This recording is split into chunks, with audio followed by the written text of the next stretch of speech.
peace must be our goal and our guide. And all that we strive for as a human family, dignity and hope, progress and prosperity, depends on peace. But peace depends on us.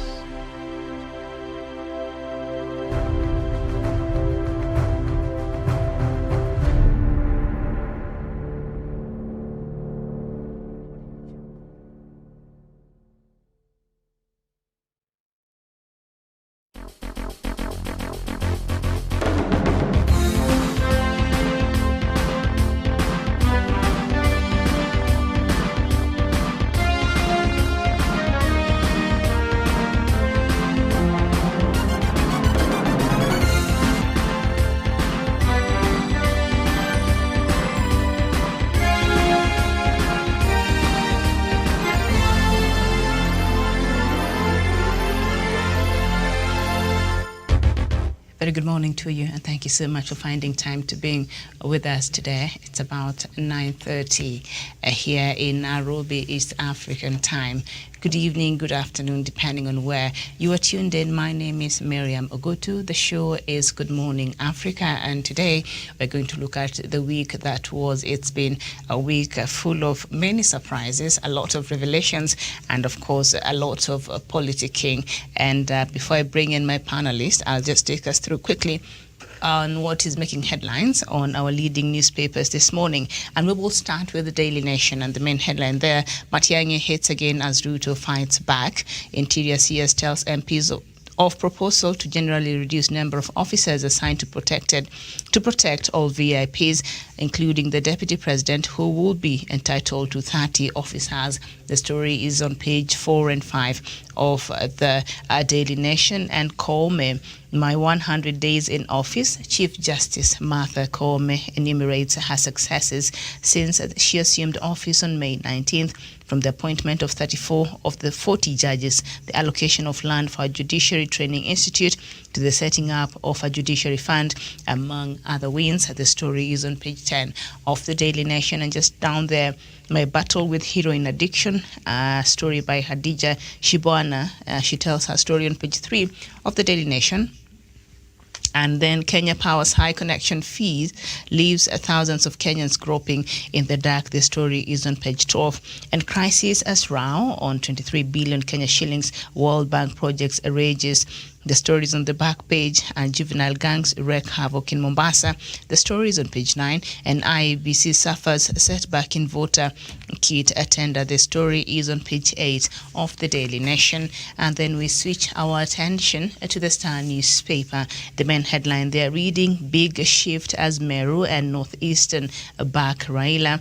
And realignment Kiraitu, Maure, Yatani among leaders supporting Odinga's 2022 candidature. So we shall look at that story. The Star's not indicated the page, but we'll get it somewhere in there. And judges' arrest amounts to interference with judiciary independence. That is according to CJ Martha Koome. She celebrates 100 days in office.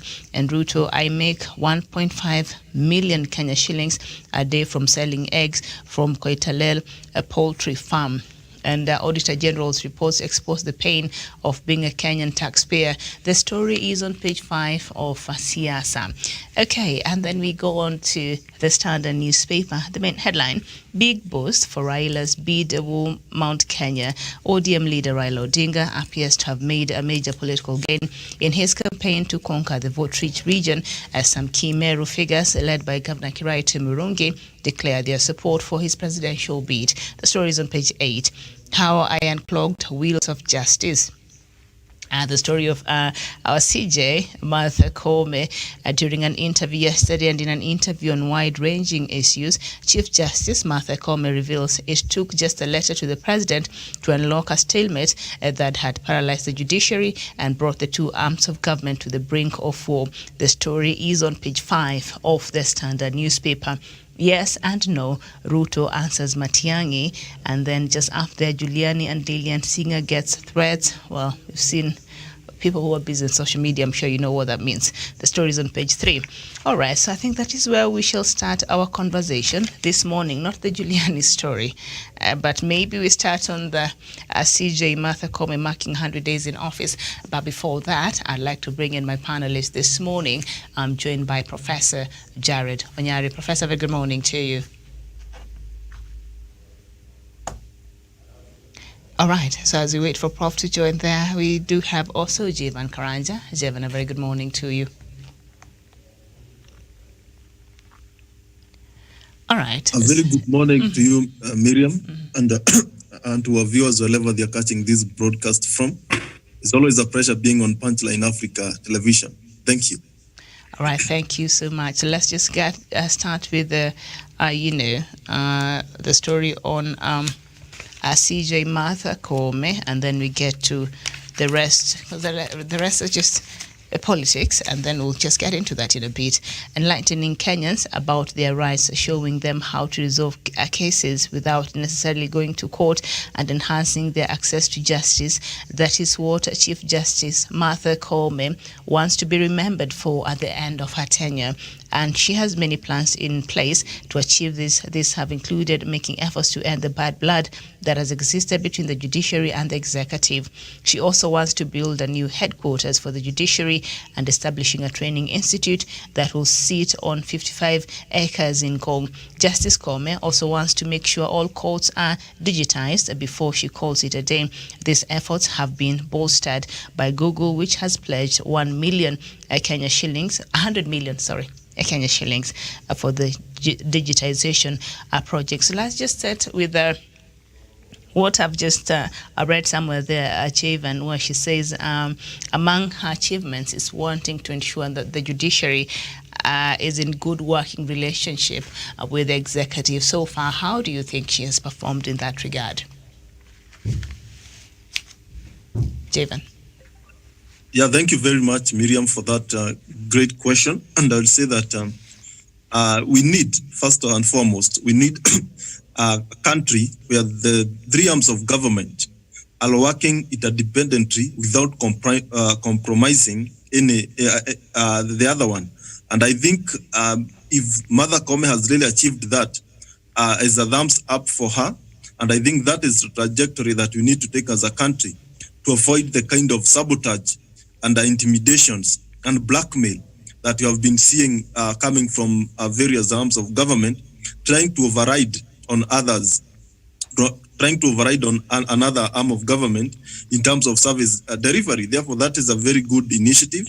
And Miriam, we have seen since the nullification of President Uhuru Kenyatta presidential election in 2017, we have really seen a judiciary and the executive that are not working in good terms, that have not been working in a very good terms in terms of really trying to take this country to the next level. And you have seen even members of the executive pointing fingers to the judiciary and the vice versa. Therefore, if we can settle the temperatures between the two arms of the government and ensure that they are working for the common goal of taking this country to the next level and ensuring that Kenyans have service closer to them, to me, that is a very good initiative. And Miriam, I can see Chief Justice Martha Koome is determined to ensure that he brings this country and he takes the judiciary to the next level, because from what you are reading from the newspaper, he has really done quite well. And if some of these things she'll continue ensuring that they roll on the right direction, by the end of his tenure in office, Miriam, he'll have achieved a lot. Thank you. Okay. Thank you. Now, it took a letter by Koome to President Uhuru Kenyatta to unlock a stalemate that had paralyzed the judiciary, making it not see eye to eye with the executive. I just wrote a letter to President Uhuru Kenyatta on June 3rd, 2021, asking for an urgent meeting. The letter detailed 3 issues: administration of justice, operationalization of the judiciary, funds, and the budget allocated to the judiciary. Justice Koome says of what she termed termed her simple but effective icebreaker. After the letter, however, President did not call for a meeting with her. Instead, the head of state gazetted the appointment of 34 judges. This happened just a day after Koome sent him a letter, and so she's a good mediator. Prof, good morning. Yeah, amen. Good morning to Miriam and Yes. Javan and our viewers from whatever they are, be it their morning, their evening, or afternoon. All right. So Chief Justice Koome said when she's appointed to this position, now she's been here for 100 days now, her main thing will be to ensure that all government arms work together, especially judiciary and executive. And judging from just what I just read there, how do you think she's doing so far in that regard?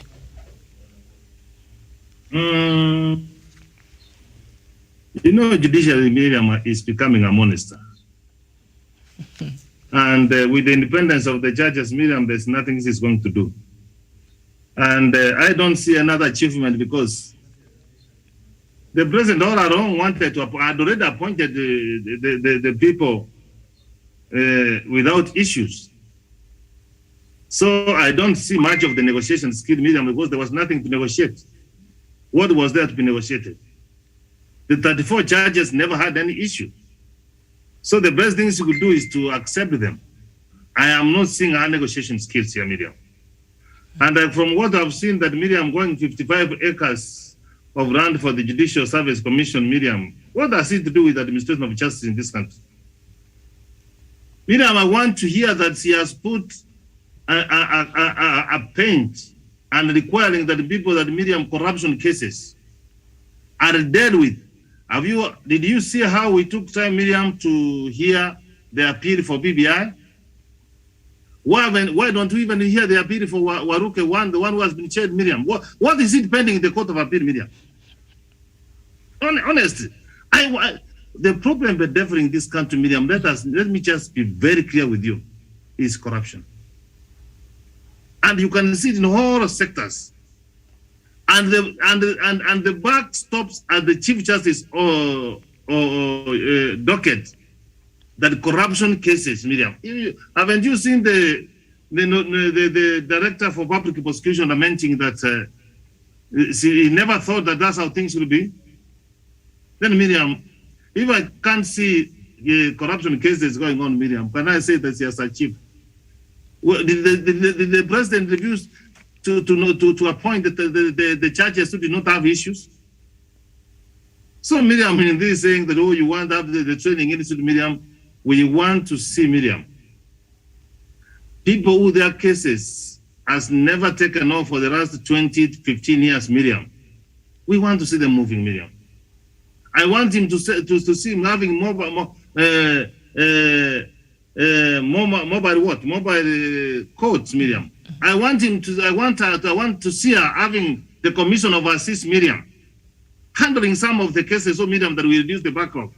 Minus from where I sit, Miriam, if you are saying that you only took a paper to write and you consider it as a judgment, an achievement. No, Miriam.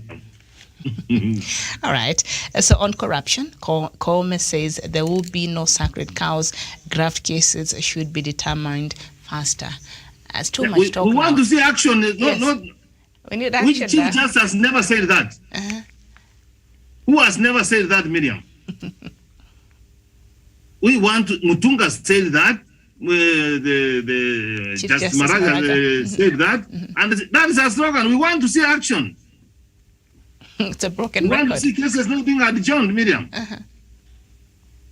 All right. Thank you so much. And just a few days ago, I think, the president expressed, when he was meeting with the editors, he expressed his frustration, and we saw the DPP also, was it in yesterday's paper, about the slow pace in which these cases go, and in essence, they beat the main essence of justice itself.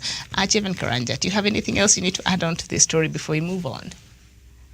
Yeah, I think I will only support what Professor is saying, that we need to have the judiciary really acting as a catalyst when it comes to the fight against corruption, so that they can amplify the speed at which these cases are heard and are determined, so that we can ensure that we mean business when it comes to fight against corruption, because this is a pandemic, this is a monster This is a disaster that is bedeviling this country and is denying Kenyan services. It is denying Kenyans good lives. Therefore, we need to deal with it. Therefore, on the issue of corruption, the judiciary should pull up their socks and ensure that they really support the government and all other agencies to ensure that we eradicate this problem. And if it's not to eradicate it 100%, we reduce the corruption in this country. Thank you. Okay, thank you so much. William, let me just have this Go only ahead. one sentence. Go ahead, One Prof. sentence to say. Yes. She has said, she asked for more budget. Why is it going to come from Miriam? Yep. Who has denied the judiciary the budget, Miriam?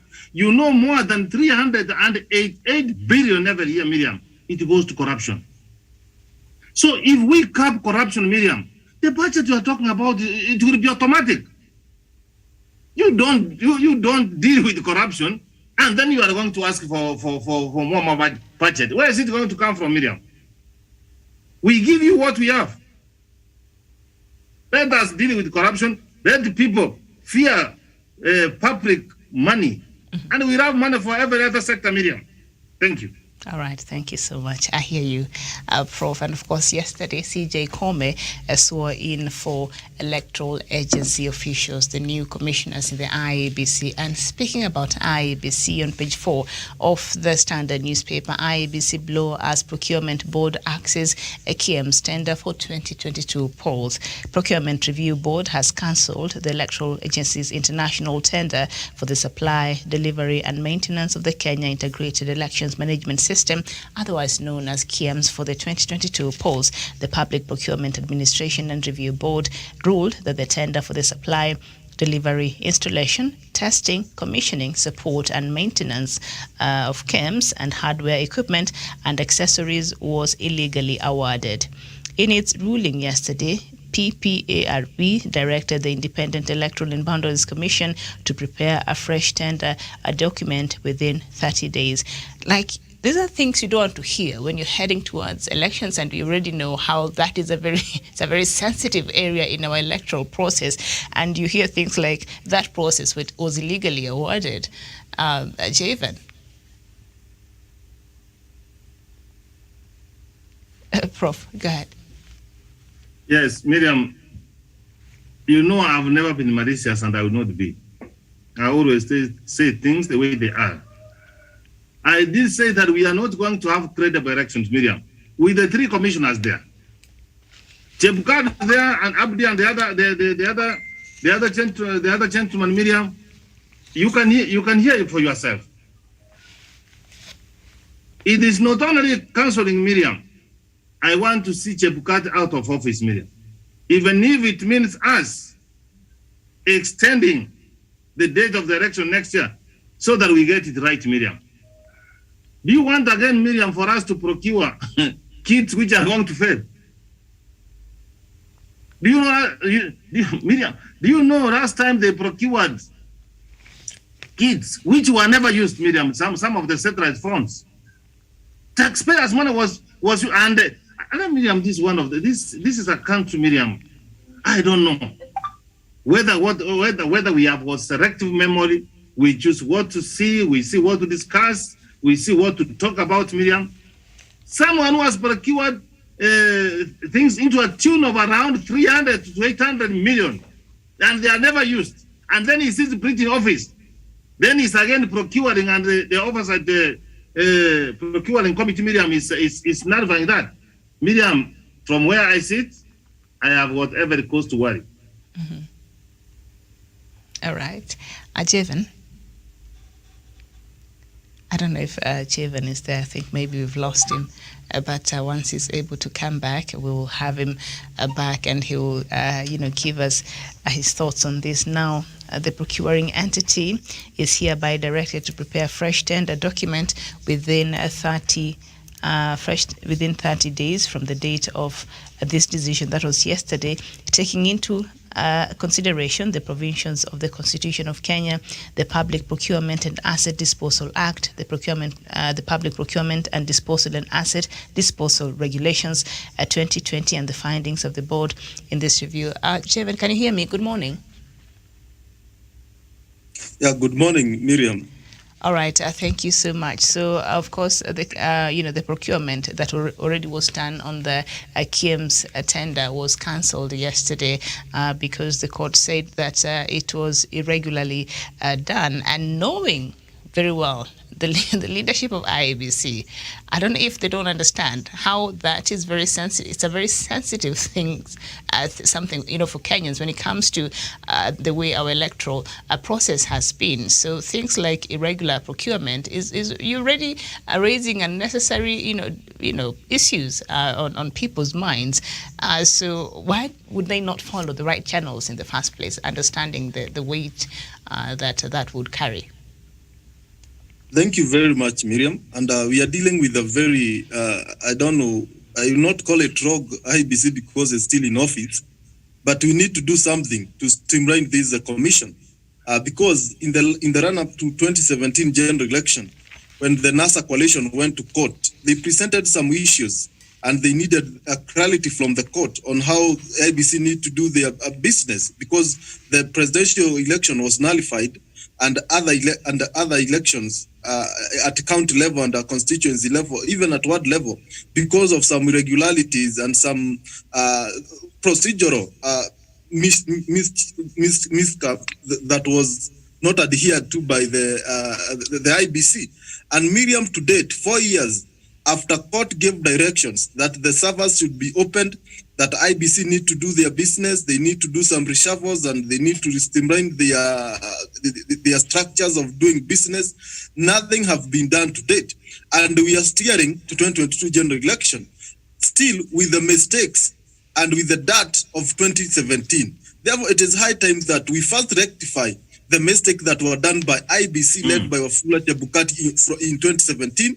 Before we think of anything else, before we think of 2022 general election, we need to rectify and amend the broken fences that were in 2017 before we prepare for 2022 general election. How can we prepare for 2022 general election when we have not rectified, when we have not made our past right? Therefore, these are things that we need to speak candidly, because if we dare to go to 2022 general election, we'll see the same scenarios that happened in 2017. We'll see a deplorable country because of this issue called elections. Therefore, I think the court did the right thing to nullify the procurement of these electronic devices, because at the end of the day, even in 2017, most of these, what are they called? KIEMS. KIEMS, the KIEMS devices, most of them were not used faulty in 2017. And they blamed poor network, they blamed cloudy weather and atmospheric changes. That is why they did use some of these devices. Therefore, I think as a country, we need also to ensure that, now as we speak, the IEBC chairman adds up as the CEO of the secretariat. He runs everything. Miriam, it is impossible for one man to run the show.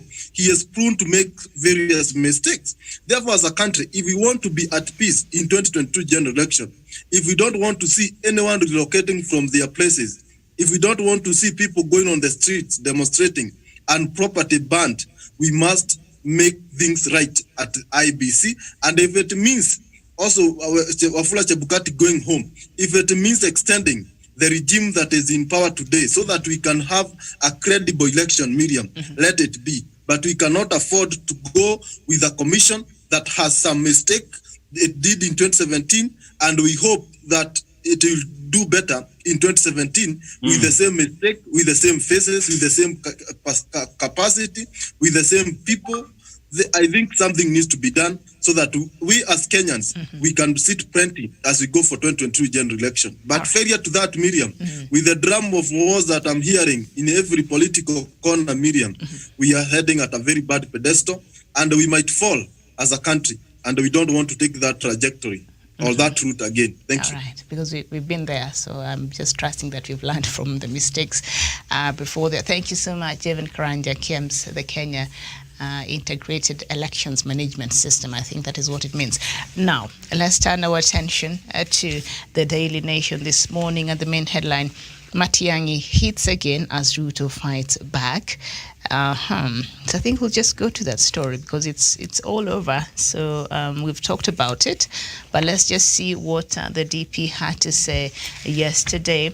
Matiang'i plots more Ruto VIPs police change in proposed law. The story is on page 4 of the Daily Nation. Interior Cabinet Secretary Fred Matiang'i is not done yet with overhauling Deputy President William Ruto's security detail. Dr. Matiang'i has, in proposed amendments, cast his net wider and now wants to change the entire legal structure governing the protection of senior government officials, members of parliament, and other individuals the state recognizes as very important persons or VIPs. Details of the proposed law were revealed on Wednesday at a closed-door session between CS Matiang'i and the National Assembly Committee on Security and National Administration. If Parliament adopts the changes, the number of police officers deployed to guard the holder of the office of the Deputy President will be capped at 30, which when you look at the list and the previous VPs and who were guarded, of course, by the state, I think 30 was the maximum number for a lot of them. So I don't know, how do you think this will be interpreted to mean, Professor? Yeah, in any event, Miriam, I want to know who approved 257 officers. Mm-hmm. And I want to tell you, when he enjoyed a good relationship mm-hmm. with the government, 2013, 2017, that is how those people found themselves there. I can tell you. Mm-hmm. And Miriam, increasing from 30 to 257 million. Miriam, that is tantamount to abuse of office. That's a ground for impeachment, Miriam. Dr. William Samoei Ruto, Miriam, has done so many other things which are enough for his impeachment. We want to know the Inspector General who approved that. Was it Boynet? But Professor, on his defense, there's no law that govern how much officers should have. Fine, Miriam. Uh-huh. You know, Miriam, historical events, it becomes law. Customs becomes law, Miriam. You can't wake up one Miriam, and say that now you are not going to do all this. If it was, Miriam, he from Jaramogi Oginga Odinga up to Gichana Wamaru, they were up to Muda World, they were 30. That is as good as law, Miriam, something which has been practiced for 50 years. That one is as good as law, Miriam. And there's some unwritten laws, Miriam, which you change. We want to know why that number was increased. And from where I sit, Miriam, if someone has committed an offense, he's always guilty. When he looks this side or the other side, he thinks that some people can harm him. And that's why you need security. Mm-hmm. So, Miriam, let it just be brought back to 30. Let him just go to court and then he said that he has been denied the security. But I want of interest, Miriam, the point I'm raising. Mm-hmm. How did it happen that the number increased from 30 to 257? What does the chase you, 4 of them, the police officers, Miriam, the security officers, to go and watch his hands laying eggs? Surely. You mean a watchman cannot do? How special are these hands, Miriam? I want to know, Miriam, how you go to Samburu, take their land, there's nothing you are doing there, and we are putting police, Miriam, to take care of that land. Miriam, if that's not abuse of office, Miriam, I need to be taken back to school to be schooled. That is abuse of office, Miriam. What does it to do, Miriam, if you go and you buy your own choppers, Miriam, for personal use? Mm-hmm. Then we are having 6 of the police officers in shift, Miriam, taking care of those ones. Miriam, if that's not that amount of abuse of office, mm-hmm. then I'm again asking that I need to be told properly, Miriam. From where I sit, Miriam, I know they will make noise, but Miriam, when a mistake has been committed, we can genuinely correct those mistakes. Mm-hmm. Miriam, in our church, you go in our church, Miriam, let me tell you now. Mm-hmm. Don't you go to church? Don't you see those policemen coming? Mm-hmm. You pay for them. You pay for them. Mm-hmm. And you can see thousands and thousands of people coming to church to worship, they pay for them. And then you find someone having 6 of the church shoes, Miriam, taking care of hands, and you don't pay. It could even be better for him to pay. Then we cannot be complaining. Miriam, you cannot have the security officers, which the whole of Vihiga County does not have. Miriam, that one, Miriam, it could have done yesterday. That's what I said. It is good that they are picked and they're moving on. And the sooner things are done in a correct way. And Miriam, let me just give a free advice to the deputy president. Humility is something good. If you practice humility, Miriam, you will go far. You come, Miriam, to defend that you don't own those properties. You want to tell that the intelligence of this country. What business does Dr. Matiang'i have to go and write before the business committee? And when he's addressing those one, he has shown that he will tell them the truth, but nothing the truth. And then you say that some of those, and then you say some of those things which you are saying are mine and others are not mine. Why was he not intelligent enough to tell us this is mine, this is Iwameniwekere? So Miriam, and he has said that I'm saying, Miriam, that here is not an answer. He's a rich man. Oh, he said a rich man cannot harm a rich man. So Miriam, that's why we said that we always keep on, and we keep on telling people that when we go to the dictionary, Miriam, words have got meaning unless it is in this country, Miriam, where I have found people they can be called thieves, male prostitutes, fraudster, thieves, and then they accept. Go outside the borders of this country and call someone an hustler and you tell me where you are going, you go straight to jail. All right, thank you. So Miriam, let them just scale down the security. That 227 security officers, Miriam, they can be utilized for the security of the people of Kenya, and the Kenyans will feel safe. All right, thank you, Professor. Now, this is what Matiang'i said when he was proposing this legislation in Parliament. He said you must enact one or law that will limit the numbers due to every eligible state officer because the current situation is not moral. Jeevan?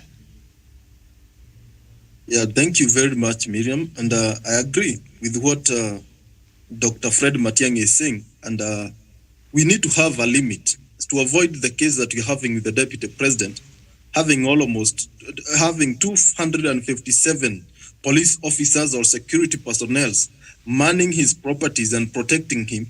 I think we need to have a law to avoid misusing the police officers, to avoid misusing the entire police unit for personal gains and for political gains, because at the end of the day, these are the police officers who will end up protecting the deputy president in political rallies. They end up protecting him. Therefore, at the end of the day, we are denying the taxpayers of this country some security, some protection from our police officers who we pay from our taxes. Because when I pay my tax, when I buy, when they cut the VAT and the other taxes that we pay as Kenyans.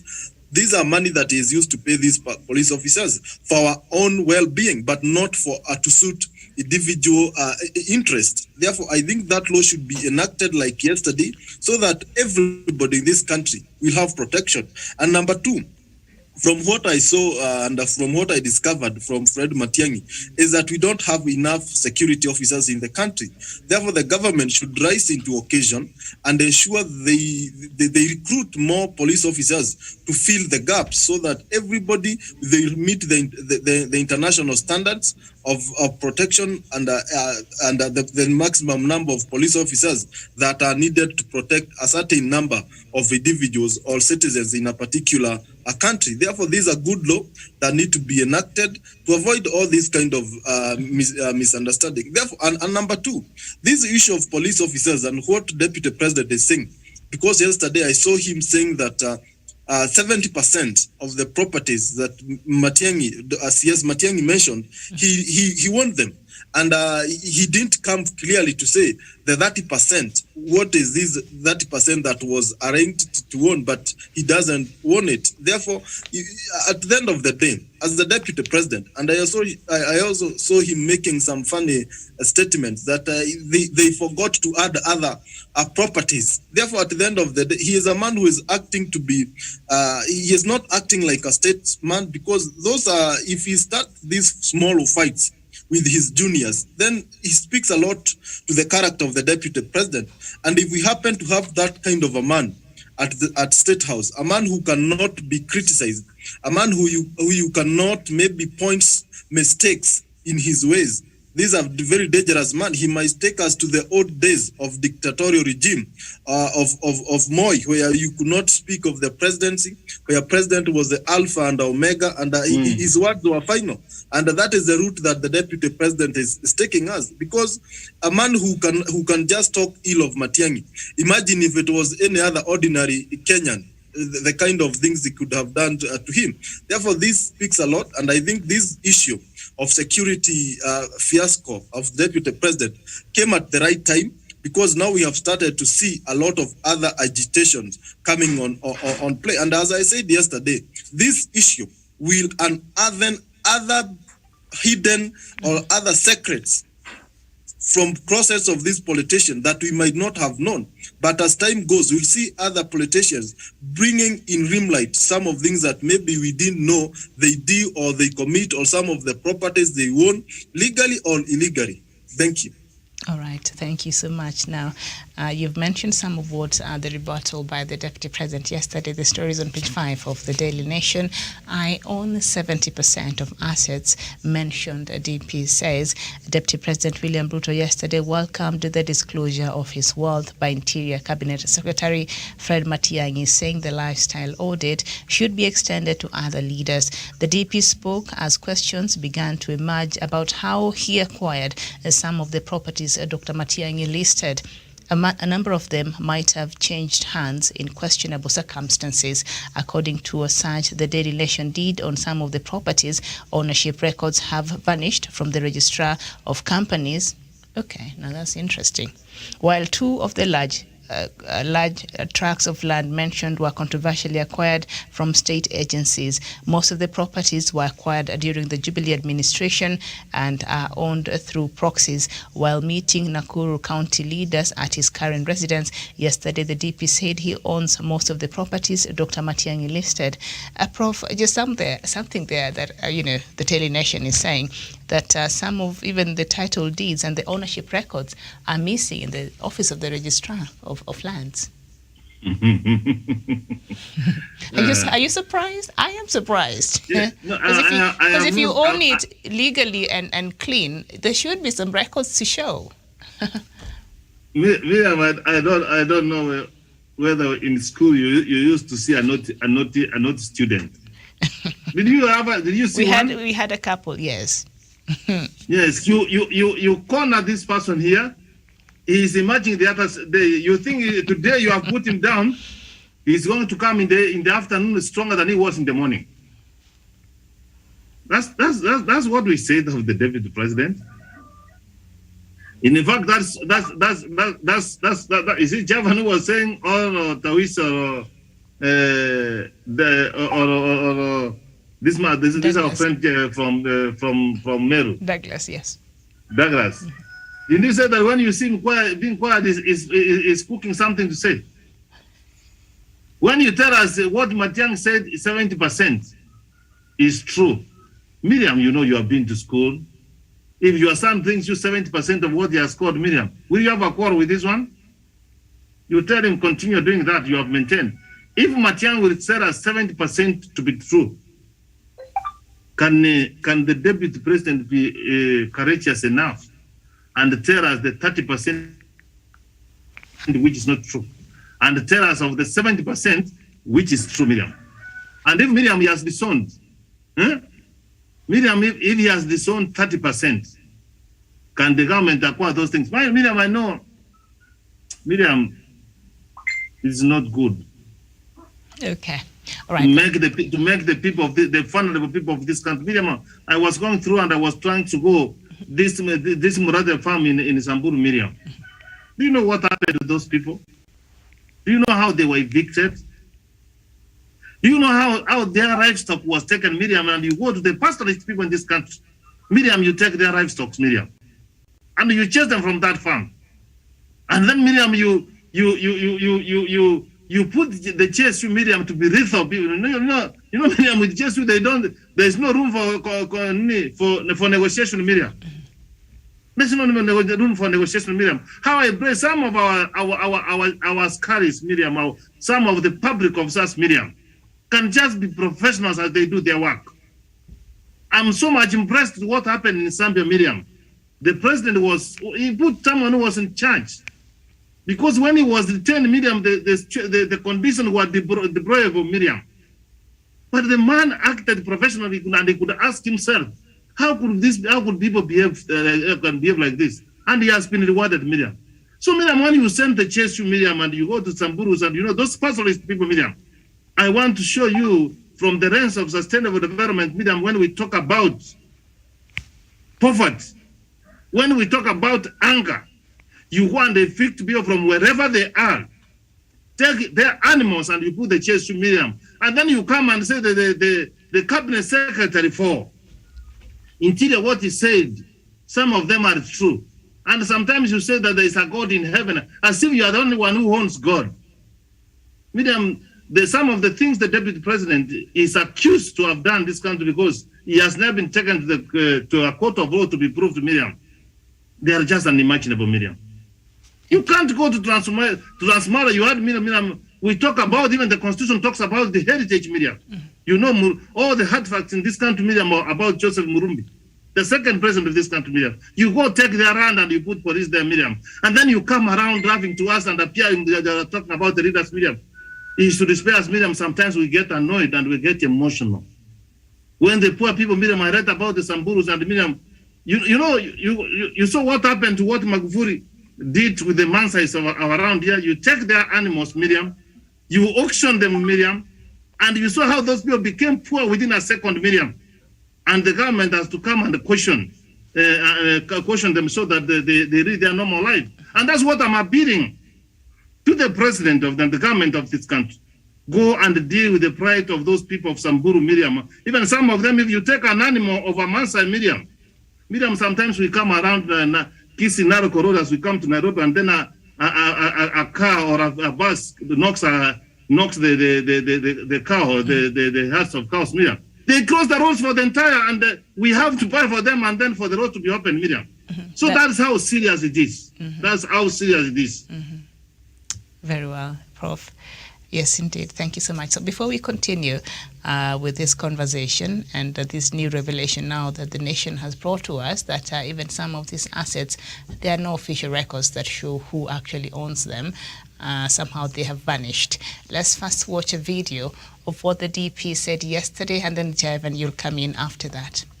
Unajua nilikuwa nimefanyiwa lifestyle audit na magazeti. Wakaandika Ruto hako na mali hii, Ruto hako na hii, Ruto hako na hii.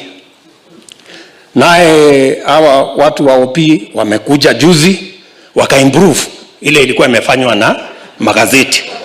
Sasa wameondoa vitu vingine hata haikuwa yangu. Walikuwa wamesema 680, wameondoa hiyo kwa sababu ilikuwa uongo. Wameondoa Boulevard, ilikuwa uongo. Lakini sasa waliongeza ingine kidogo ambaye sio yangu. Pengine nitawasaidia. Kwa sababu kwa properties 10 waliandika about 70% ni true, ile ingine si ukweli. Kama ile wanisema ati mimi niko na 10,000 acres huko ya IDC, mimi sina. So hiyo waende watoe. Alafu tena niwasaidie kidogo. Walisahau pia kuweka shares. Niko na shares 400,000 ya Safaricom. Wangeweka hiyo. Na pia wangeweka kama kuna askari pia wanalinda huko, wangeongeza hiyo. Na tena walisahau kusema ile biashara yangu ya kuku, niliona wanaandika acreage. Sasa pale wangeandika iko kuku 1,200. Na wangesema huyu mtu anauza mayai 150,000 every day, shilingi 1.5 million. Hiyo wangeweka namna hiyo. alafu wangemalizia waende wa bank wajue wako na pesa ngapi na iko loan kiasi gani. Sasa ndio wangemalizia hapo kwa hiyo lifestyle audit. Si namna hiyo ndio kama mzuri. Okay, there you go. Achieving the lifestyle audit. He's saying even the newspapers helped in breaking down what he owns there. And some Kenyans felt that bordered arrogance was how he responded yesterday. What's your take? Miriam, as I was saying earlier, this speaks a lot to the character of the deputy president.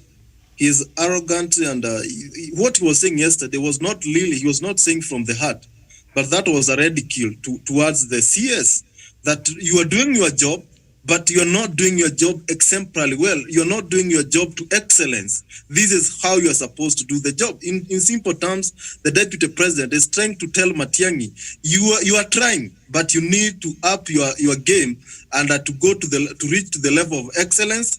And if you are at that level, this is what you could have done. I have 400,000 shares at in Safaricom, whatever exchange. I have whatever the number of chicken, and he says that he makes 1.5 million per day. Miriam, that is almost 45 million in a month. And if he makes that good amount of money, why is he going around the country? And if chicken business, the chicken venture is so lucrative and is that profitable, why is he giving our young men wheelbarrows instead of showing them the way to rear such kind of hens and maybe make the ends meet and maybe be as rich as the deputy president, or as an eighth of what he has really, if it's really to be that rich. But at the end of the day, Miriam, what I hear the deputy saying is just ridiculing the CS and telling Kenyans that I'm rich, I have hustled, as he means hustler, I've worked hard, and this is where I am. And if there's about lifestyle audit, I can offer myself to be audited, and I welcome other partners, I welcome other politicians. And I heard him saying, and his supporters, especially Rigathi Gachagua and Kimani Ichung'wah, saying that it is time that, because the deputy president is being exposed, or his properties are being exposed to the public, it is high time that we do the same to President Uhuru Kenyatta, the former Prime Minister, and others. Therefore, they have taken the advantage. And these people, they have a lot of tricks, and they know how to play these games. And at the end of the day, they want to extract some sympathy from Kenyans, to act as if the deputy president has worked hard to own what he had. But the rest of the politicians, these are the real problem. These are people who have embezzled the public as funds, and that is why they own that big compared to what the deputy president has. Therefore, at the end of the day, as a country, we need to be seeing who our leaders are. And as we head to 2022 general election, we need to be very critical. We need to be very open and candid when it comes to scrutinizing the kind of leaders that we need to office. Because if we go with the likes of deputy president and the people around him who will be stealing public resources and saying, we are not the only one who are corrupt, we are many. They commit a crime and they say, we are not the first one to commit this kind of a crime. Therefore, at the end of the day, we'll have no one to prosecute, because we'll end up shifting gears and shifting goalposts towards everyone. Even the small mistake that we have committed, even at our capacity level, at our own individual level, we'll hear them saying, even that so-and-so did this and that. And Miriam, we need to deal with this issue, because now they are blaming the Kenyatta, the founding father of this country, that he owns so many tracts of land. And I'm left wondering, at that time, the population of this country was very low, and that time there was that time of independence. Therefore, nobody has gone to court to claim that there are some lands that Kenyatta owns, that the Kenyatta family owns, that belongs to them. But we have a number of cases that people have gone to court claiming that deputy president has illegally acquired their lands. Therefore, these are some of things that we need to settle as a country and avoid shifting blames. And if you're accused of corruption, carry your own cross and go to a court of law and justify that you are innocent. It's that simple. Thank you. Thank you so much. And speaking about justification, Javen, when Matiang'i was presenting this report in Parliament, it was not so much to do with what the Deputy President owns.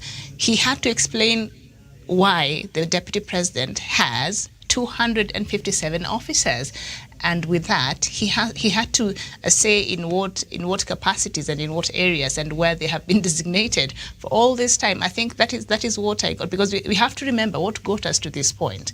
There were issues about Deputy President and his security and things like that. So he had to explain it. Professor, am I wrong on that? Miriam, you are 100% correct. And what people do this when people mix issues, Miriam. What the people were trying to, Miriam, who invited the CS to the Security Committee in Parliament? Were not these Andras.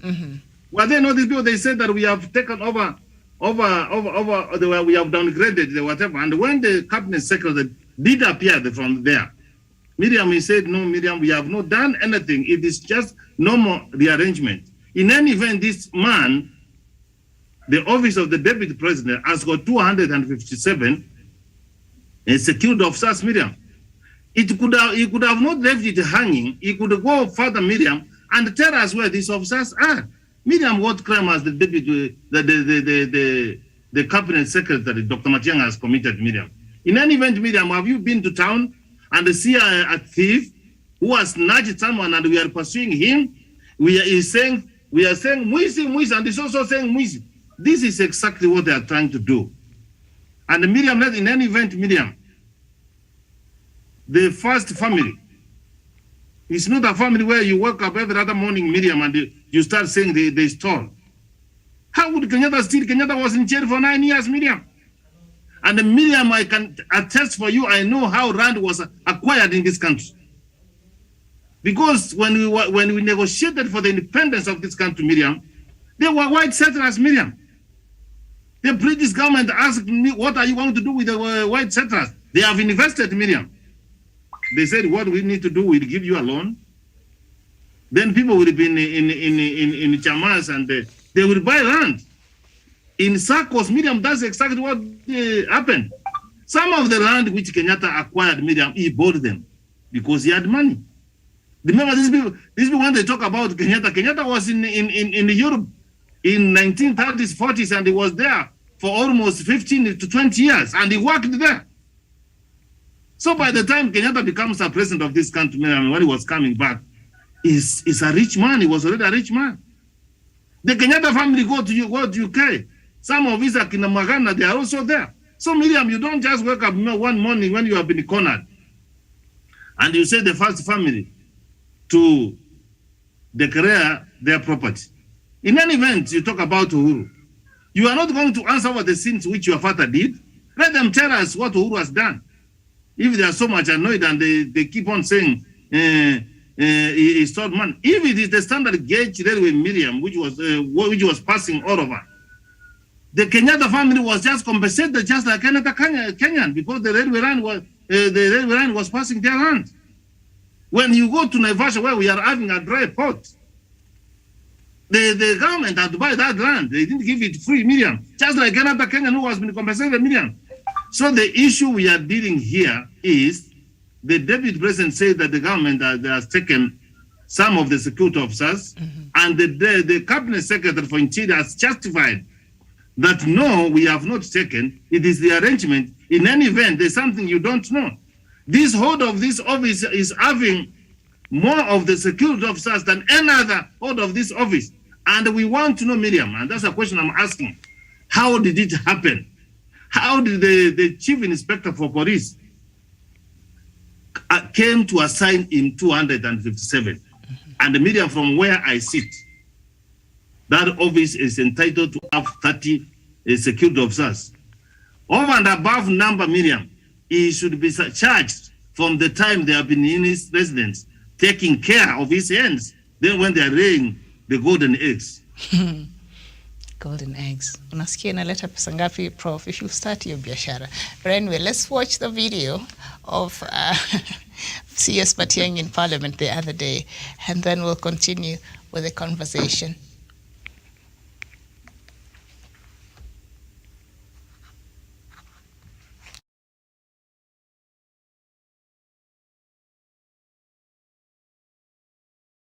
Know that probably have got stronger and even better capabilities to do certain things. Because let's look at Article 10 of the National Police Service Act. It's very clear the IG shall determine the distribution and deployment of officers in the service. And how does the IG determine? He uses the information that is given. He uses the intelligence that he receives. And from time to time, he will make certain changes. Why are we second-guessing the IG in the decisions that he has made, when he has made so many of that decisions, of such decisions in the past on other areas?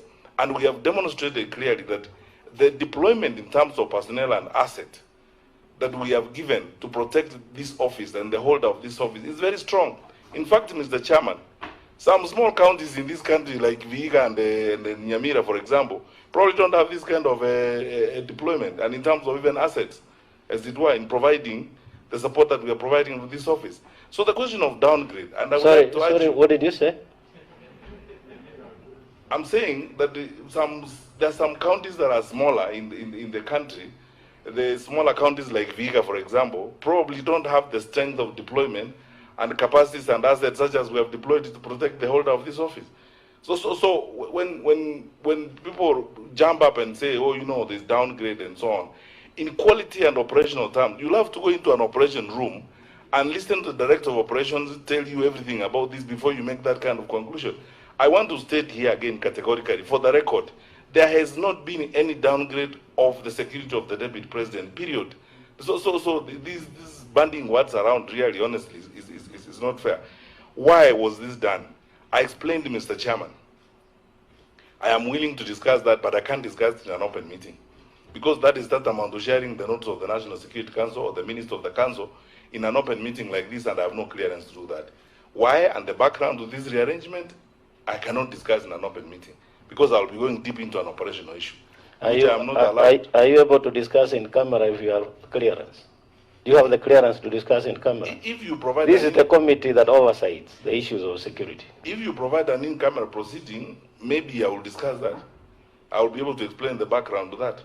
But I can't explain it in an open meeting like this, because now I'll be moving into the realm of operational issues.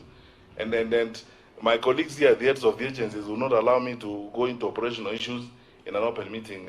All right, thank you so much. So CS Matiang'i there clarifying some matters, because the issue was, is the deputy president safe or not by the changes that have been affected in his security details there, and the CS confirmed there was no downgrade and our deputy president is safe. And of everything else that the CS said there, the DP and his allies did not respond to this point, and this was their issue. But nobody is now talking about, okay, we are okay now, we've been assured deputy president is safe. Achievement. Instead, now we are looking at other matters. But this was the core problem. Yeah, I have said this, that the deputy president and his cronies, they are very tactive, and they know how to divert attention. The issue was security.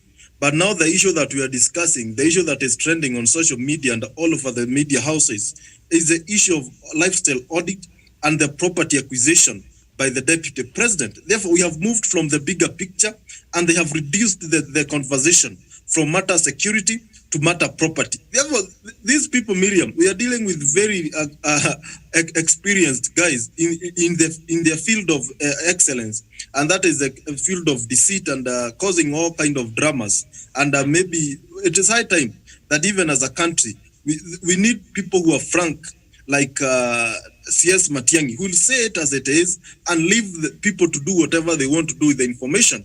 Because what the deputy president expected, he expected to redeem some political sympathy from the issue of security, to act as if the government is denying him security and his life is at risk, so that his supporters would see that our man is being intimidated, our man is not having good security, and if anything happens to him, then the government will be duly responsible for him. But as we speak now, the conversation changed. And when Deputy President realized that things are overturning, he started saying that, no, my security is well, even if you give me G4S. And this issue of Fred Matiang'i being summoned by the Security Committee in Parliament should not continue. Matiang'i has other business to attend to. Therefore, I think Deputy President, as CS Matiang'i said, he is an addict to sympathy extraction from the public. And a sympathy addict will do anything to ensure that he remains relevant and he redeems some sympathy.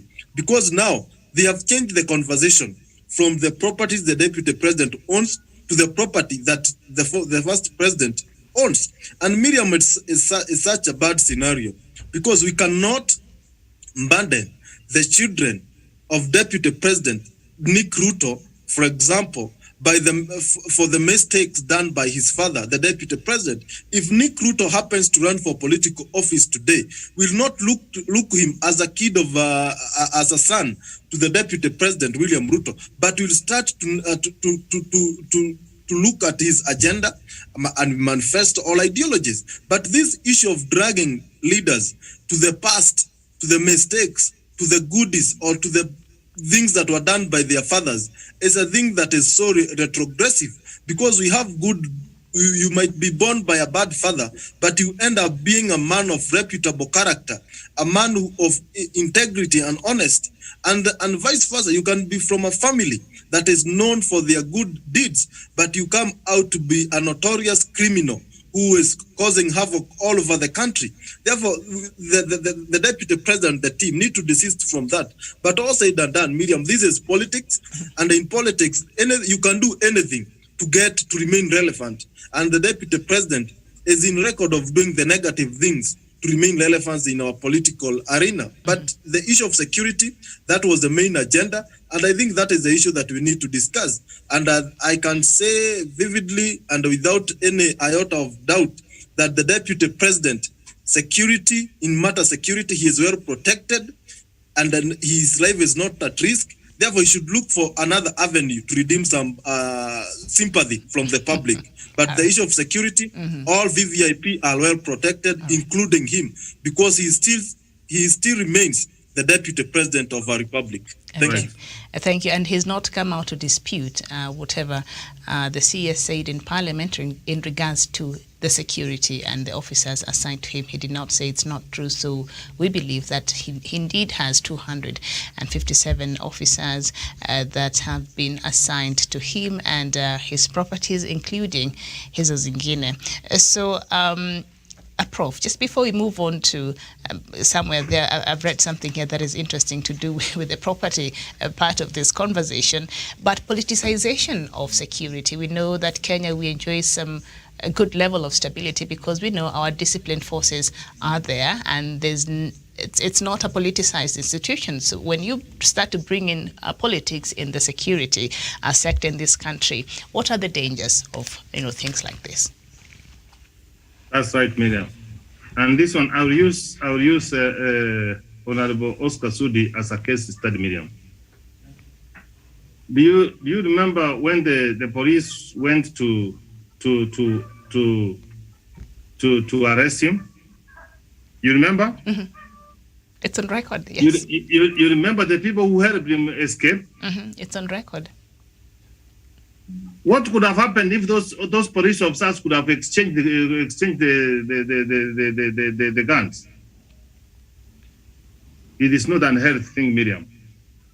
And Miriam, let me tell you, the cardinal duty of another government.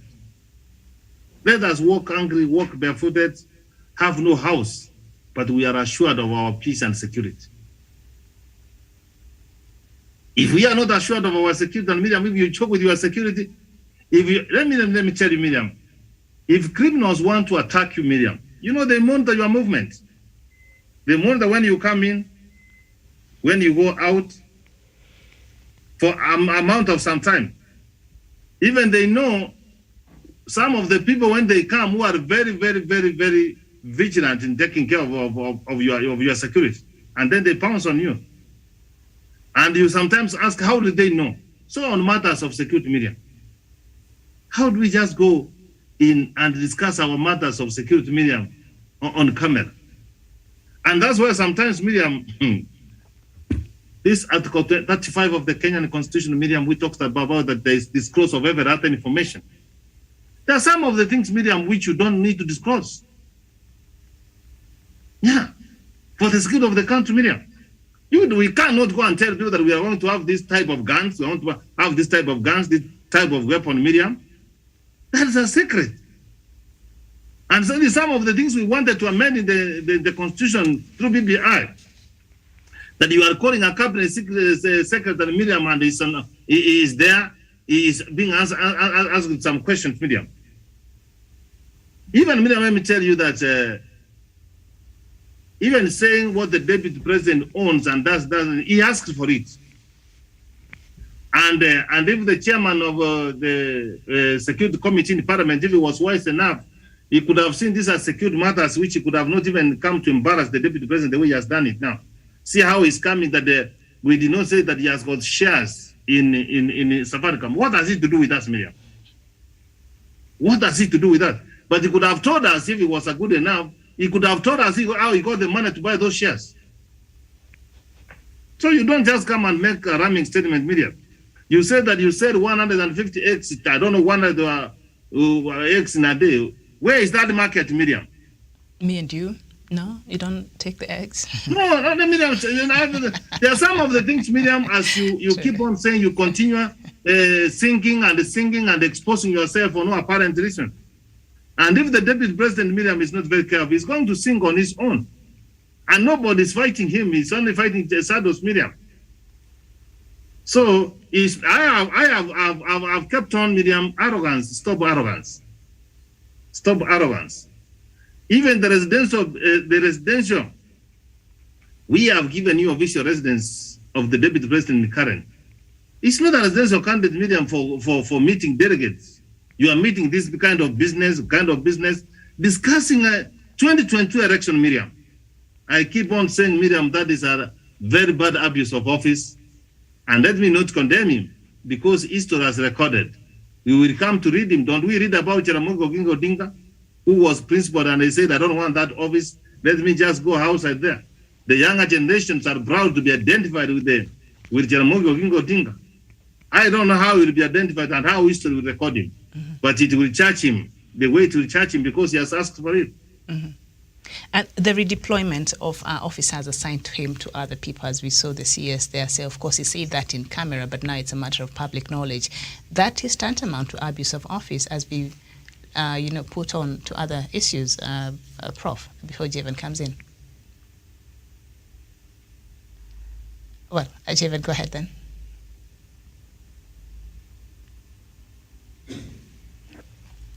Yes, what was the question? I'm saying the redeployment from what we had, although that one, the CSA, shared that in camera, in private with the committee, but it is now a matter of public knowledge that Deputy President redeployed the officers that were deployed to him, and that is the work of the Inspector General of Police. So that could be tantamount to abuse of office, don't you think? Yeah, exactly. That is abuse of office because he is doing duties that are supposed to be done by the IG, Inspector General of Police, and now the Deputy President have taken the roles of deploying officers, but not to guard the Kenyans, the ordinary Kenyans, but to protect some of his contentious and ill-acquired properties, and to some extent protecting his allies, the likes of Oscar Sudi, Aisha Jumo, and others. Therefore, at the end of the day, there is misuse of police by the political elite, and especially the office of the Deputy President.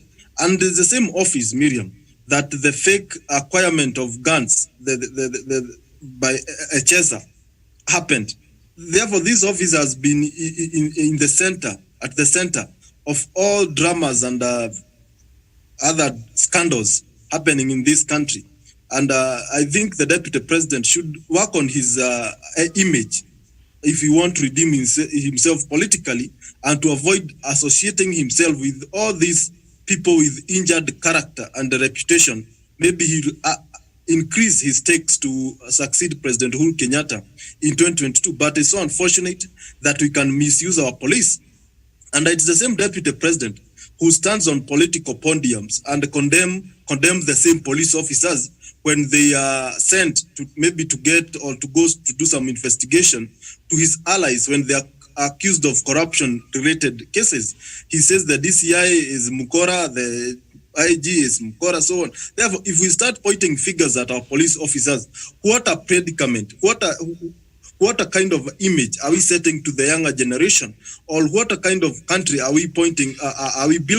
Because at the end of the day, we'll find even the civilians taking the law at their hand, because they have seen their leaders doing the same. They have seen the deputy president and his allies and other leaders in the country condemning the police. Therefore, even if a police accuses you or arrest you lawfully for crimes that you have committed, you will end up disputing, you will end up petitioning that, you end up accusing them and painting the police in bad image. Therefore, at the end of the day, we need also to protect the image of the police institution, because if we injure their reputation, Miriam, we will not have a country. We will not have a country to be governed, because at the end of the day, I'm not saying that the police officers are so clean. We have bad and rogue officers who are committing all manner of crimes, but we need also, when we are dealing with this institution, we do it with modest that it deserves, to avoid creating some kind of divisions in the country.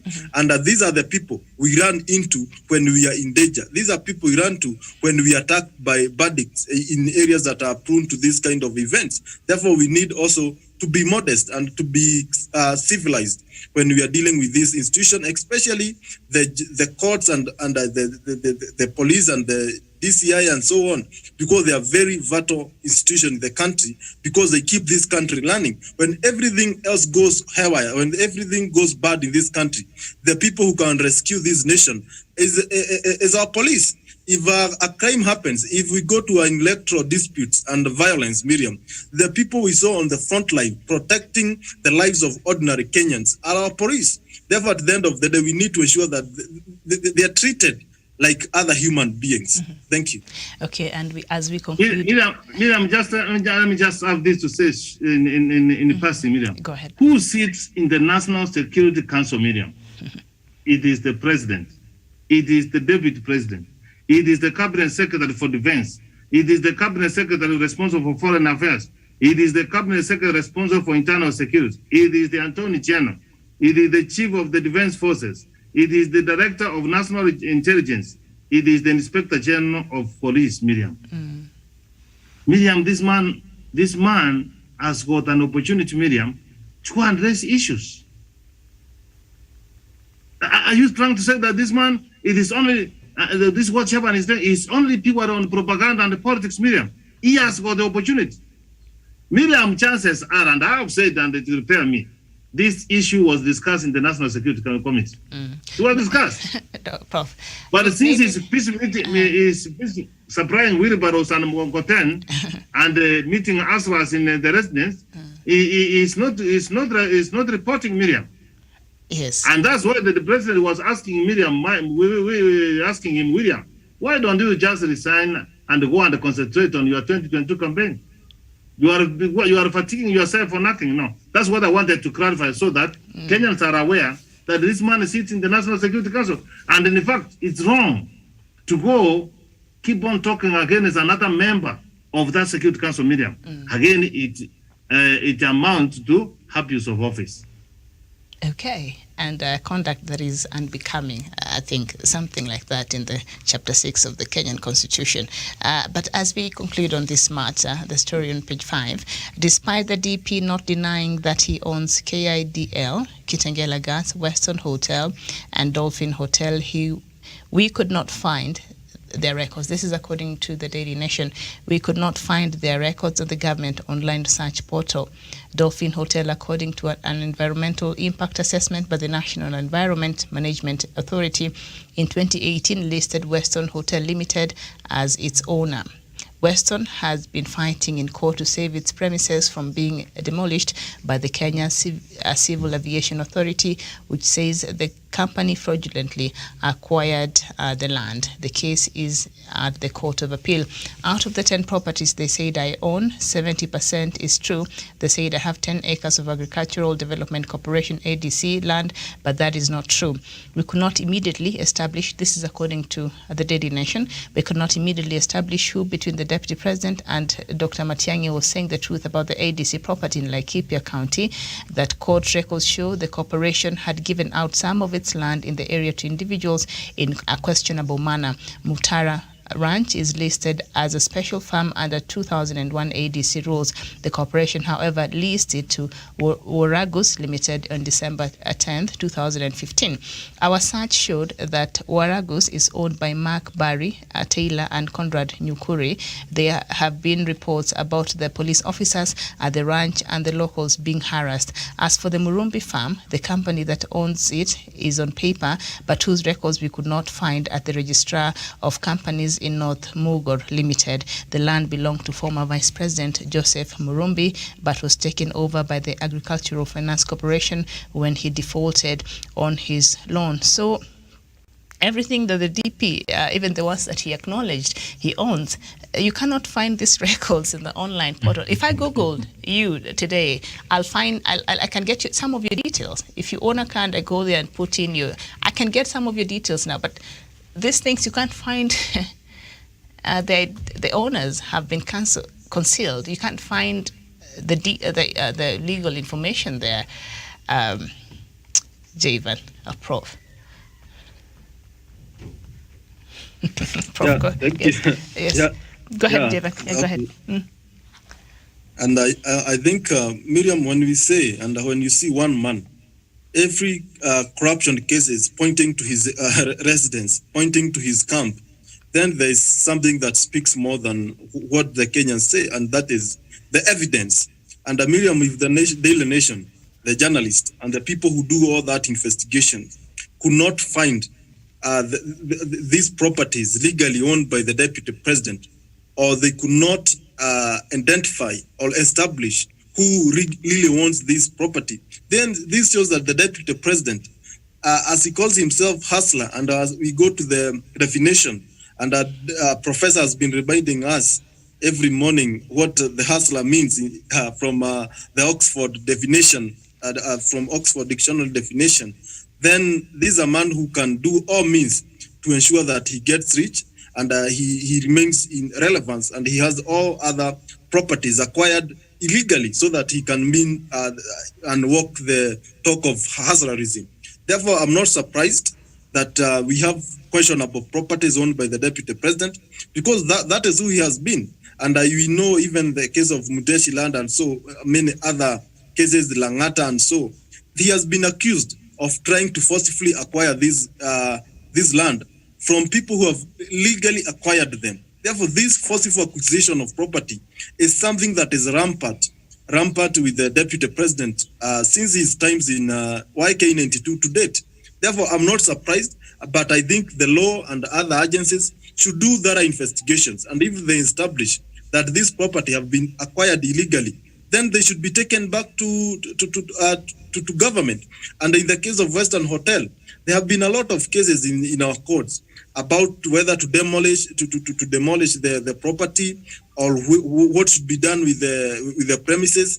But at the end of the day, I think the law should be followed to the letter, and nobody should be spared when it comes to the fight against corruption. Not only the deputy president, but all other big politicians and corporate leaders, everyone who has been involved in this kind of corruption, especially those in elective position, they should not be spared, and they should be dealt with ruthlessly, because they are criminals and they are denying Kenyans basic facilities and services that could uplift their living standards. Thank you. Okay, thank you so much, Javan. Prof, even those ones that the DP has acknowledged owning, there are no records on the government online search portal. You can't find them there.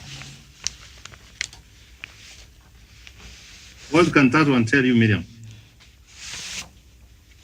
That some animals are more equal than others. How comes that the information of other ordinary Kenyans, you can find it on online, but the ones of those properties in question, you can't find them in online? Miriam, it tells you, it boils out, Miriam, that's corruption, and there's something you're trying to hide. If things are straightforward, Miriam, you just Google and get the information. So, Miriam, I'm happy that this thing had to go this way. Kenyans are trying now to come out of what kind of person who is trying to to aspire to the end to go to the highest office. And let me just leave it to Kenya to decide to charge him, Miriam, now. It's in the public domain, Miriam, that there is something the office of the deputy president and the person in the name of Dr. Samuel William Ruto is trying to hide from Kenyans.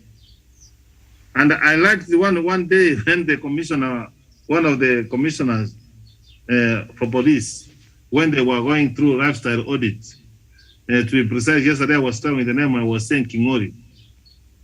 People were saying that he owns some flats. And he was saying that those flats don't belong to me. And he said that if you are insisting that they are mine, go and correct rent. Why can the deputy president say that we go and grab those properties and we take them to the state? Because he has disowned them, Miriam. If we get that we are having a property, Miriam, what do you do? If we find a child who is a lost child, Miriam, and the family members cannot come for him or her, what do? We take this child to a children's home, and if there's someone who needs to adopt a child, we can just go there and get it. That child. So what I'm trying to say, Miriam, is that if the deputy president has honestly disowned that those properties don't belong to him, let us have compulsory acquisition and it's allowed in law. Assets and recovery. Units. Okay.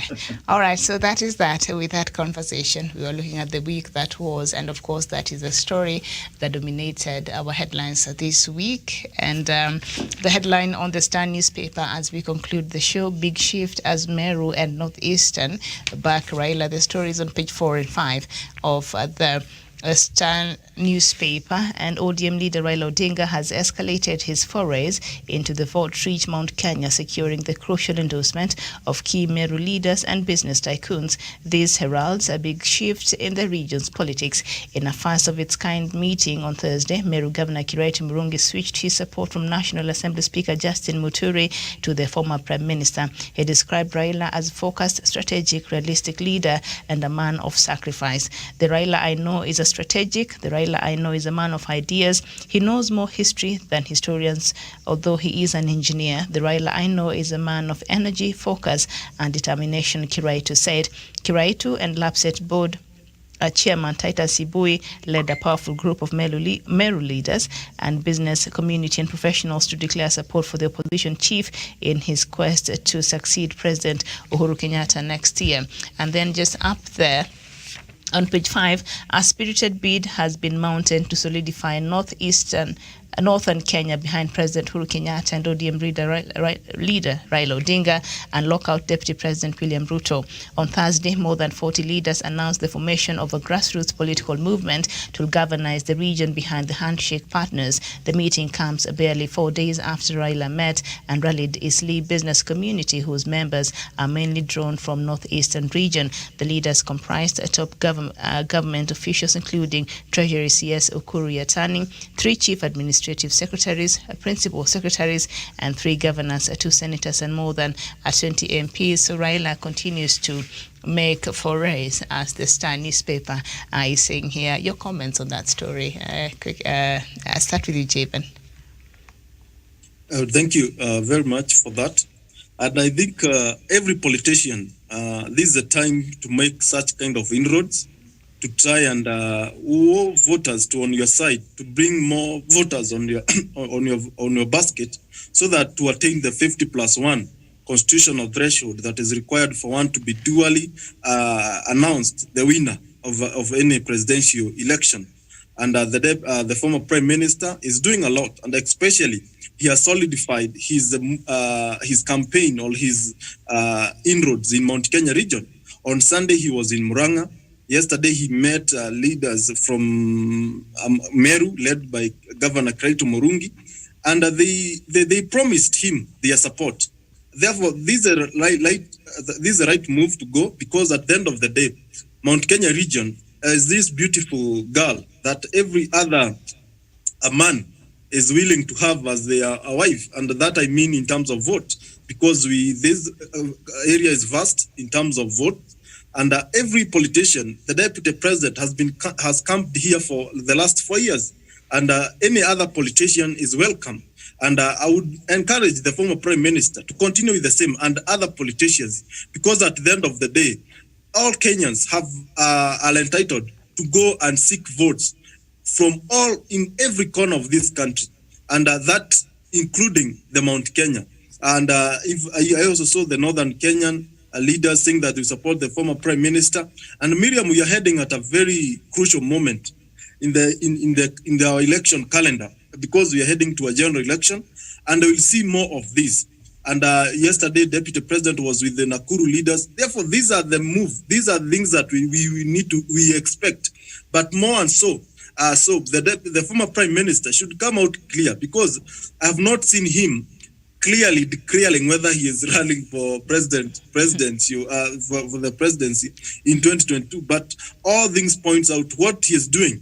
He is just preparing the way. And the day you say that I'll be on the ballot, we'll have made the right inroads, the right partners that will guarantee victory as we head to 2022 general election. And I see a lot of political turnings and tides turning, especially here in Mount Kenya region, where maybe we expected the deputy president maybe to get almost 90% support, because he has been the darling of the mountain for the last 4 years. But from the events and from things that are being done by other politicians, especially the former prime minister, we might see the former prime minister this time round getting substantial support, some good support in that case from Mount Kenya region. And that is a democracy that we want. But at the end of the day, all these things that you're seeing in Mount Kenya region are all courtesy of the president who is in power, Uhuru Kenyatta, is retiring. And as we speak now, the Mount Kenya region have not come out clearly to say, or they have no preferred presidential candidate from the region who will be running for presidency. Therefore, these are the reason why you see a lot of politicians, the big politicians, really camping on this region. But that is a step on the right direction. And we expect more of this. And what I can urge Kenyans, let us remain peaceful. Let us support our candidates without fights, because at the end of the day, when we fight, these politicians don't suffer. It is us Kenyans, it's us ordinary Kenyans, it is us taxpayers who suffer, because these politicians, at the end of the day, they are bandits, they are friends. They have their own personal relationship apart from politics. Therefore, to us Kenyans, we also need to have that personal relationship, that personal bond as Kenyans, rather than what divides us. We need to be more solidified on what brings us together than what divides us as a nation. Thank you. Thank you so much. Prof, before you come in, there's a short video from that meeting Raila had yesterday, and then, Prof, you will conclude the show for us. Mama, very many people died in the struggle for liberation of this country. So we must not let the dreams of those people go to naught. Ndoto yao ambayo walisema ati Mungu bariki nchi yetu ya Kenya, haki iwe ngao na mlinzi, tukae na undugu, amani na uhuru, na raha tupate na ustawi. Nchi ambayo kuna raha na ustawi ndio ni Kanaani katika Biblia. Ninasema sio Raila ndiye amesema tunaenda Kanaani. Waanzilishi wa taifa letu ndio walisema, wakaandika katika wimbo wetu wa taifa ati nchi ile ambayo kuna mana na asali, Kanaani yetu, na inawezekana. Ndio tunasema Kenya mpya inawezekana. Kenya mpya inawezekana. Lakini sio Kenya hii ambayo ninasema ni Kenya ambayo ina ustawi, Kenya ambayo kila mtu anapata nafasi ya kufanya kazi sawa sawa. Kenya mpya inawezekana. All right. Thank you so much. Prof, your comments as we conclude. Yeah, Miriam, the other day I did tell you that the president does not need anybody to approach the mountain. You just decide that you are going to climb the mountain and you climb. I don't know whether you have done mountain hiking. Have you ever tried? A bit. I'll take you one day to Longonot and see how you will hike. Okay. You will just So what the point I'm trying to say that Miriam, I want to associate myself with the words of Clayton and the rest of the words that Raila means well for this country. And he has said that he is an engineer by profession, but he knows a lot of history than anybody else, Miriam. You have seen that with the canon he talks of Miriam, it is in our national anthem.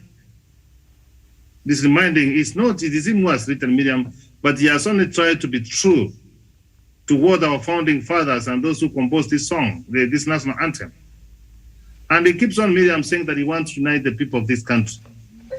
And Miriam, you can see when we did the handshake, Miriam, he did not ask for anything else, and you keep on throwing stones at him, Miriam. He said, okay, Kenya, Uhuru Muigai Kenyatta, it has happened, Mr. President, go on, I will support you where I can, so that you make Kenya a better country. And for the last 4 years, Miriam, you can attest to me that he has not engaged himself in politics, Miriam.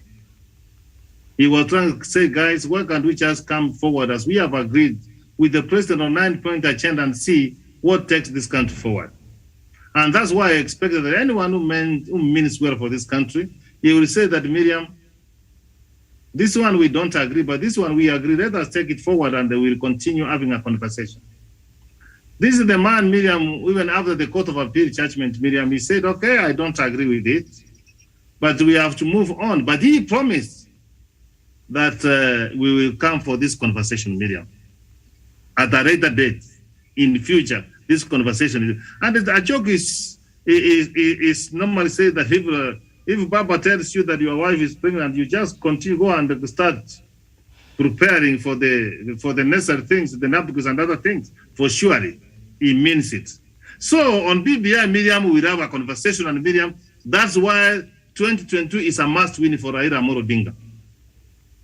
Because we must address those 9-point agenda. And let me just say, associate myself with the Javan Karanja.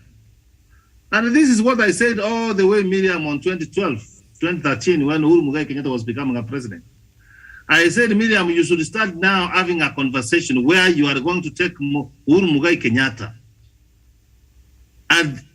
retiring at the age of 60, when he has mastered and matured in politics, Miriam, when he's going to be very active with all the resources, Miriam, he's not going to go anywhere.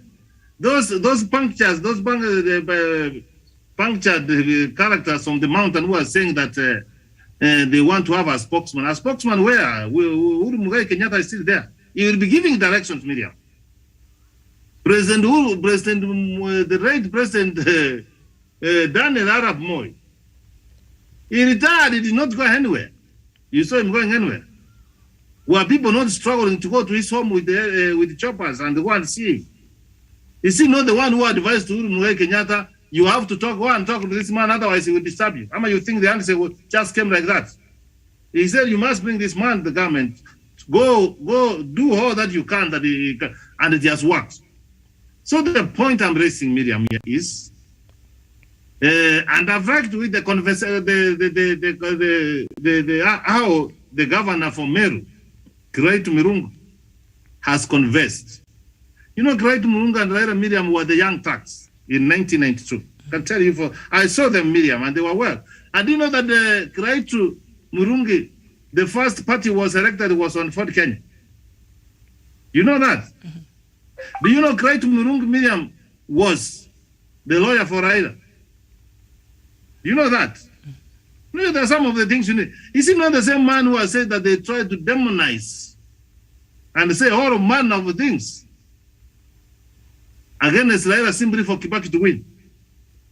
They were to say all manner of things for Uhuru Muigai Kenyatta to win.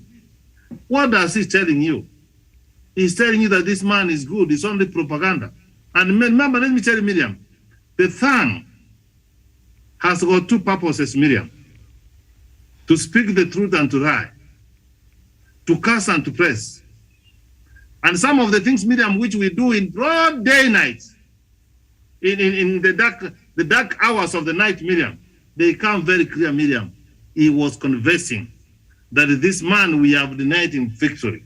This is the right man to lead this country, Miriam. And the people of the Ameru, when they speak the truth, Miriam, That is how they speak it. And even Chaban, I know Chaban, I can read this, I can see his face and I can see how he's smiling. They knows very well that the person who can take care of the interests of the mountain is Baba, Raila Amolo Odinga, because he means well for this country. He wants, or you know, the other day the formula it became very clear and people wanted to capitalize on it. He said the people of Central Miriam, they do business and they pay taxes and their numbers are is big. And they say that they're entitled so that they get the resources, Miriam, so that they make more money. And they said Mandela gets their money, but he don't say that take money from Mandela and they give to the people of Central. He said let Mandela get theirs, and here we are. And that's what we were all saying. So what I'm trying to say, Miriam, the truth is still coming out. And you can see now that the BBI is behind us, but we are proceeding, Miriam. I'm not going to contest in the general election next year. I don't have any other office, but we are proceeding all the way to the Supreme Court, Miriam. We want the Supreme Court to pronounce itself. Because now if we don't do that, Miriam, and from where I sit, the Court of Appeal nullified everything which IPC did. So technically they are telling us all the preparation they have done towards the elections, Miriam, is not and void. So there's no election next year, Miriam. So unless the Supreme Court makes that kind of findings and say that the Constitution say that the commissioners can be minimum at 3, and the IBC has been operating like, but sometimes these charges, Miriam, I don't know where they get low. And I told you that, Miriam, English is just a matter of English, just reading grammar and understanding it. So from where I sit, Baba is moving, and you see how people are coming to him. And the Baba I know, when we start doing the campaign, watch this space. All right, watch this space indeed. Thank you so much, Professor Jared Onyari. Thank you so much, Javen Karanja, all the way from, it's not Nanyuki, right? I keep confusing it with Nyahuru, I don't know why. But thank you so much for your time this Friday. Same county. Same county. All right, so same difference. Thank you so much. This has been a Good Morning Africa, and today we were looking at the week that was after going through the newspaper headlines there. My name is Miriam Mugutu. Enjoy the rest of your day. Bye-bye for now.